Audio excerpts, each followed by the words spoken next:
This year's new iPhone has finally been released, finally been announced, and now it's finally in my hands. And I have a few opinions about it. I actually do quite like it, considering the fact that I like the iPhone 13 Pro, and this is a very small update. It's not a tiny update, but it is a small update. But I guess it's one of the bigger small updates in comparison to the past.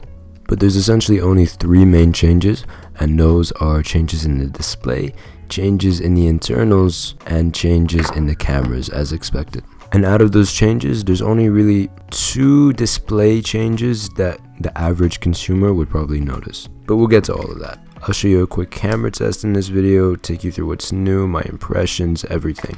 But everything will be kind of more in depth in the review, and obviously I'll have more an idea about those long-term things like battery life, that kind of thing in the review. But as of right now, just looking at that unboxing experience, as you can see, it is the same as pretty much every bloody year, especially the same as last year since they removed the power adapter. Same experience, phone, papers, and USB-C to lightning cable. The overall build is pretty much identical to last year, except you can notice that the camera bumps are ever slightly so bigger, noticeably bigger if you kind of like analyze them. Also, the first thing I noticed straight out the box with the phone in my hands is this space black color replacing the space gray color is slightly darker than last year, and it is noticeably darker, and I do really like it. It's kind of a step closer to matte black, which is something I've really wanted, so it looks nice. And then powering it on, you get that first look at the new display, that first look at Dynamic Island, which is the replacement of the notch at the top of the screen, that little pill holding the cameras. So I think it's an interesting look, but I'll take you through the software side of it in a minute. But anyway, looking at the setup process, it's pretty much the same as every year, but something I noticed during the Face ID setup process is it's a little bit different this year with this iPhone. It's a little bit quicker, which I didn't expect. Usually you'd have to do your face twice, but this time it only asks you to do your face once. And here you're also getting that option with the mask, which is nice. And at the top there you can see that first example of Dynamic Island being used for Face ID.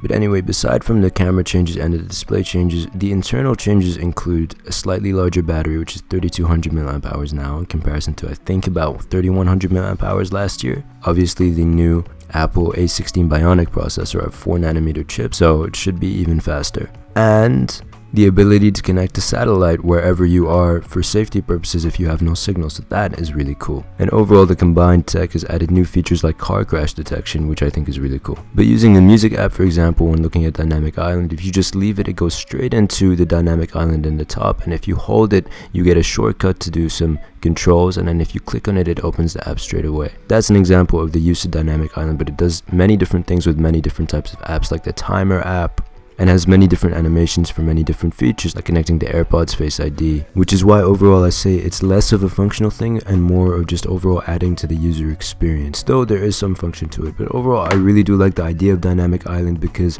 the way I see it is Apple are embracing what can be seen as a physical flaw, being that pill which is housing all the cameras, and they're combining it with software to make it a feature and something unique and something cool that adds to the overall user experience and user interface, making it more friendly, slightly more functional, and an overall new interesting point to the phone, which I really like. So Dynamic Island is the first change to the display of the phone. The second change to the display of the phone is the fact that it can now have an always on display, which is something that Android has had for years, something Apple should have had for years. They've approached it a bit differently this year, where you can still see the wallpaper, you can still see everything on the lock screen when the display is turned off, except the brightness is just lower. So I feel like this would take up more battery. I don't really think I'm a fan of this, just because it will compromise battery life more, but we'll see how much it really affects battery in the full review. But nevertheless, I'm glad we got an always on display, because it's annoying every time I want to see the time, I gotta tap on the screen. Now I just glance over and I see it. And then the third change to the display of the phone is a feature that you wouldn't particularly notice, but it should help with battery life, because basically this display can change between 1 Hz and 120 Hz. So if you're looking at something a still image, for example, the screen refresh rate drops down to 1 Hz, where the screen is only refreshing one time a second to save battery life. And then when you're scrolling or swiping through the lock screens or home screens or whatever, that's when it goes back up to 120 Hz, so it feels just as smooth. And you don't notice any of this. Hopefully all it does is improve the battery life. And then finally, this screen is even brighter than last year. And Apple has said this will be most visible in direct sunlight, where the screen will just push itself a little bit further to be really, really bright. Samsung have been really, really good at this, so I look forward to see how true this is in testing it myself. Also, we'll let you know in the full review. Now, like I mentioned earlier about the internals, you've gotten a new processor from the A15 Bionic to the A16 Bionic. Should be faster, should improve the way it manages the entire phone. It's nothing that you'd probably notice now. Maybe in the long term, in the future, you might notice it, but it is a new processor.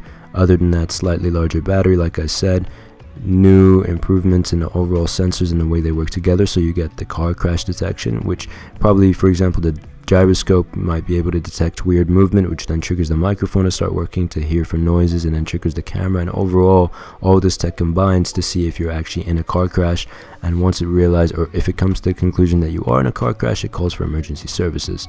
And then of course that connection to satellite if you're in an emergency situation with no service. So just a bunch of internal upgrades. But then now for the camera upgrades. This is one of the biggest camera upgrades in a while. Not the biggest, I mean, it's not like they added any new cameras, but they significantly improved the main camera because they upped it from 12 megapixels to 48 megapixels. This is the first time they've upped the megapixel count since 2014, I think. So this is really new. Basically what it means is instead of 12 million pixels in a photo, you're getting 48 million pixels. This allows for sharper photos. Even though it's exporting 12 megapixel photos after you take it, it's 48 megapixel photos scaled down to 12 megapixels, so it ends up being even sharper. But then also what this allows Apple to do is zoom in on that 48 megapixel sensor on those middle 12 megapixels for a 2x zoom. And that way it's like an optical sensor in the sense that you're not getting any loss of quality, yet you're zooming in. But overall, all the photos exported are 12 megapixels unless you're using RAW. If you're using RAW with the main sensor, then you get 48 megapixels. And then the other two sensors, the ultra wide and the 3x optical zoom, are 12 megapixels. But the biggest difference is with that main camera. And the other thing with that main camera is the fact that the sensor overall is just larger, so you're getting more of that natural blur without portrait mode, which makes it look really, really nice. I really like this.